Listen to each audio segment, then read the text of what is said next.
Shortly after taking the oath of office, President Trump ordered all federal agencies to stop hiring, including an indefinite hiring freeze on the IRS.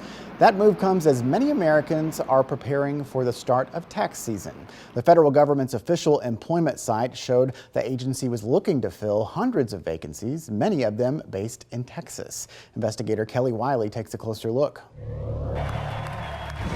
With a quick signature from President Trump, thousands of vacancies federal agencies hope to fill will remain open. Trump's executive order calls for a hiring freeze for almost all federal agencies for 90 days.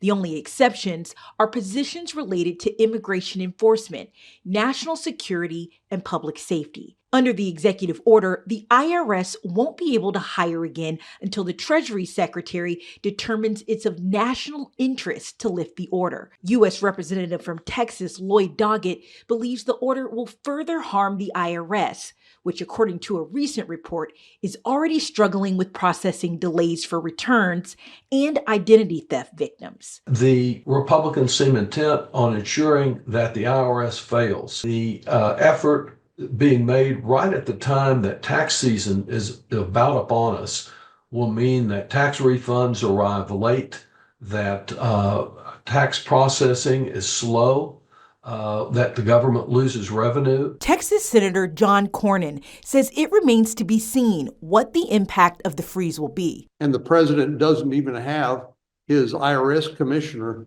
confirmed.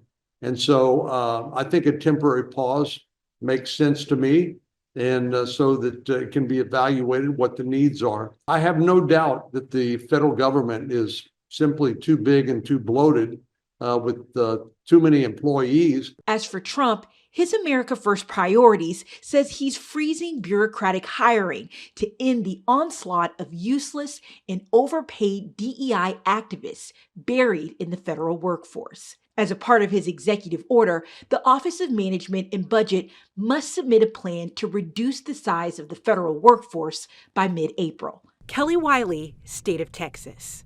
A National Taxpayer Advocate report released earlier this month found employee recruitment, hiring, and retention were among the most serious issues facing the IRS. The report also suggested employees who typically take months to train are often pulled from their regular work to serve as trainers themselves. Thank you again for joining us for State of Texas. I'm Josh Hinkle. We'll be back next week to bring you an in-depth look at Texas politics.